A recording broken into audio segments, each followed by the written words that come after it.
Hola, muy buenas tardes. ¿Cómo te encuentras? Soy la maestra Patricia Juárez Arista y en esta ocasión estaremos realizando la última sesión de nuestra unidad 1, la cual tiene que ver con la síntesis de la importancia que tiene la globalización. Como tú sabes, la última parte de esta unidad tenía que ver con este tema importante que decíamos tiene efectos muy trascendentes en el comercio internacional.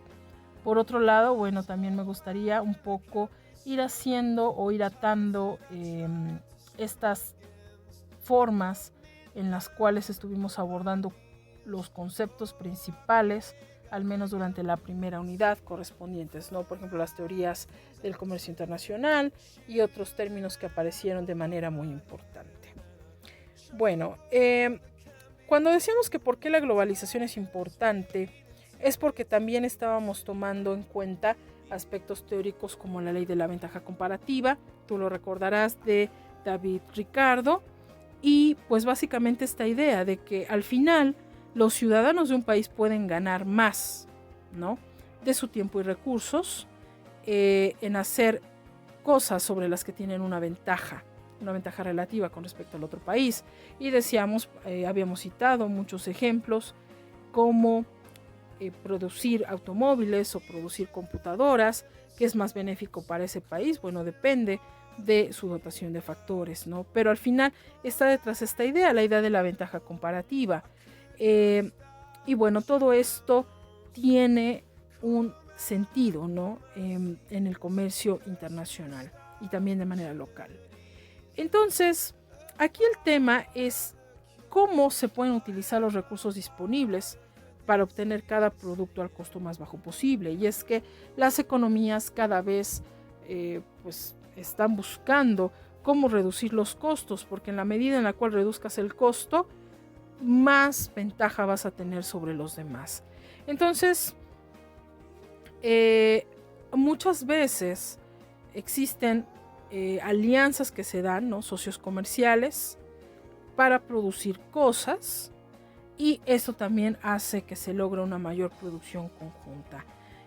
Pensemos, por ejemplo, en ciertos bloques comerciales como la Unión Europea, ¿no?, que también ha permitido que en ciertas ramas se genere una importante dinámica que hace que se comercien mucho mejor ciertos productos con respecto al resto del mundo, ¿no?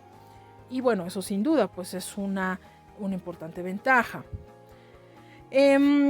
Por ejemplo, la globalización también ha permitido una competencia importante. Pensemos en todos los países que actualmente, por ejemplo, venden, no sé, pensemos, que venden ropa, ¿no?, que se produce ropa. La ropa es un artículo bastante generalizado, entonces pensemos los precios en los cuales se puede encontrar esa ropa. Si bien hay segmentos de empresas que venden caro de por sí, por ejemplo, una prenda de vestir, también es importante decir que ha sido la competencia en ese mercado lo que ha generado que podamos encontrar pues ropa a precios muy baratos, ¿no? ¿Y esto qué quiere decir? Que la globalización también permite que puedan bajar los precios en cierta manera, o sea, indirectamente combate la inflación. Por otro lado, también hay que decir que también hay precios que aumentaron, ¿no?, para ciertos productos que no han sido, dice, tocados por la globalización. Por ejemplo, ciertos servicios hospitalarios, bueno, cosas que ahora también ya están cambiando a partir de la pandemia. Hay que también, bueno, ilustrar esto, ¿no? Pero al final, en el caso, por ejemplo, de los Estados Unidos, estas importaciones se han duplicado durante las últimas décadas, ¿no? Y por lo tanto, por ejemplo, lo que los norteamericanos consumen tiene que ver con la creciente competencia que hay en el comercio internacional, ¿no? Igual nosotros constantemente estamos adquiriendo bienes, por ejemplo, los celulares, que son producto también de la competencia que hay a nivel internacional entre las grandes empresas. Y esto también ha permitido que, por ejemplo, encontremos aparatos que son cada vez más baratos.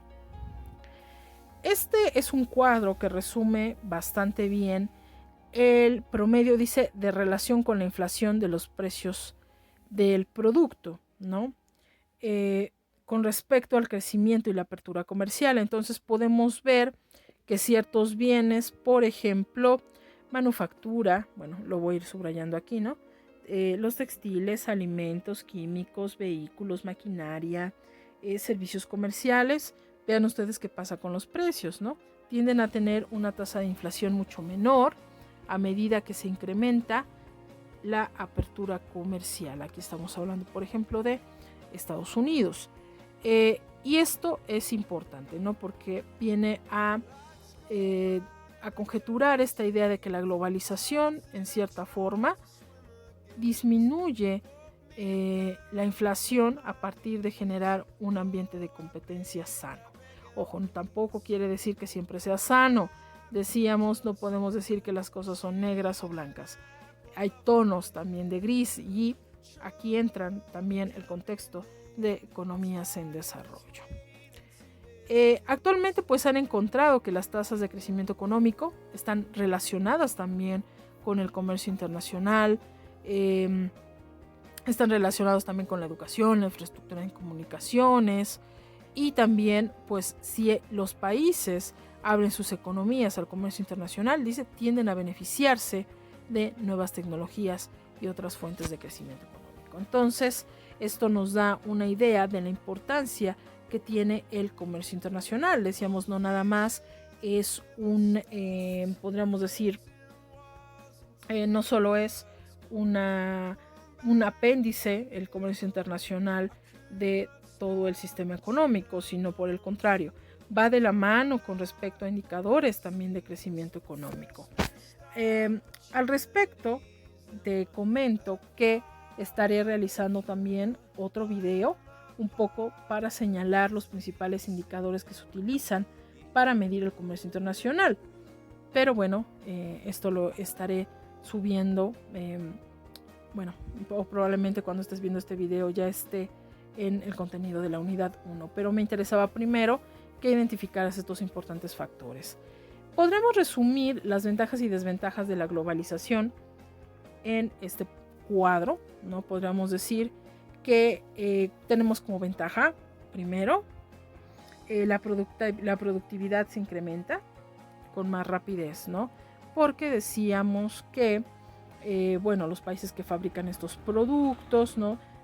Tienen una ventaja comparativa con respecto a los demás y entonces, pues, hace que incrementen su producción muchísimo más. Pero también, por ejemplo, hay ciertas desventajas. Y es que para muchos, hay muchas personas, muchos norteamericanos que han perdido su empleo debido a las importaciones o cambios en la producción en el extranjero. Pensemos qué pasa si tú estás empleado en una fábrica que hace cierto producto y de pronto llega la competencia extranjera con un producto menor y entonces tu empresa se va a la quiebra, pues pierdes ese empleo, ¿no? A partir de, podríamos decirlo esto, de la globalización. Una ventaja es que pues la competencia global, aquí lo tenemos, y las importaciones de bajo costo mantienen una restricción en los precios. Lo que decíamos, ¿no? Se ayuda en cierta manera a que no exista tanta inflación. Pero también aquí tenemos de nuevo la contraparte, ¿no? Aquí, por ejemplo, dice millones de norteamericanos temen ser despedidos. En específico, quienes están en competencia con esas importaciones.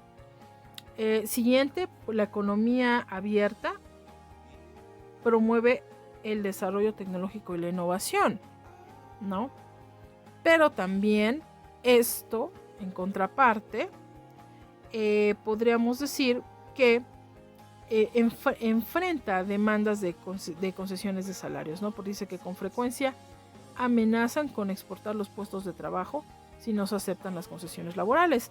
Actualmente se han dado casos de empresas que negocian o buscan negociar con grupos sindicales y bueno, si no se obtiene una negociación amenazan con irse, ¿no? Porque bueno, tiene que ver, decíamos, con la ventaja comparativa que tú generas con respecto a ese factor trabajo. Por otro lado, tenemos también como ventaja de la globalización que pues los trabajos, por ejemplo, en las industrias de exportación tienden a pagar 15% más que los trabajadores de industrias que compiten en importaciones, pero también tenemos el otro lado, ¿no? Por ejemplo, que cada vez más los empleos administrativos y servicios son vulnerables a operaciones que son enviadas al extranjero, lo que veíamos un poco la sesión pasada. Existen empresas como Microsoft que mandan a otros países como China, Taiwán, el diseño de software, ¿no? Trabajan desde allá a través de esto que se ha dado muchísimo en los últimos años, que son los freelancers, que trabajan por medio de ciertas plataformas y bueno, cubren con salarios muchísimo más bajos, ¿no? Lo que quiero que quede claro un poco en esta idea es que si te fijas, nosotros estamos utilizando un ejemplo de la economía norteamericana. Sin embargo, esto no quiere decir que sea exclusivo de la economía norteamericana, porque para economías como América Latina, estas desventajas acentúan mucho más. Aquí, por ejemplo, estamos hablando de un país que tiene cierta ventaja tecnológica, que tiene cierta infraestructura industrial, cierta política industrial ya bien hecha, y aparte estamos hablando de una de las economías más fuertes en el mundo, y la situación es mucho peor para economías en vías de desarrollo, ¿no? Entonces, esto ha alimentado también muchos movimientos en contra de la globalización, aunque bueno, teóricamente, hay que decirlo, ¿no? Buena parte de los libros en la literatura de comercio internacional lo manejan como una falacia, las falacias del comercio internacional, a toda esta serie de aparentes desventajas que aparecen sobre la mesa cuando se habla de los efectos que tiene la globalización y el comercio internacional. Estaré subiendo un video, como lo reiteraba, con respecto a los efectos que tiene la globalización dentro del comercio internacional. Pero bueno, pues hasta el momento te agradezco mucho tu atención. Este sería uno ya de los últimos videos de nuestra unidad 1. Nada más resta el video de los indicadores, un poco del comercio internacional para ver de qué manera se suele medir, pero me parece hemos cubierto ya el 95% de esta unidad 1. Te invito a realizar la actividad en los foros y bueno, a seguirnos en nuestras clases. Te agradezco mucho tu atención y que tengas una excelente tarde.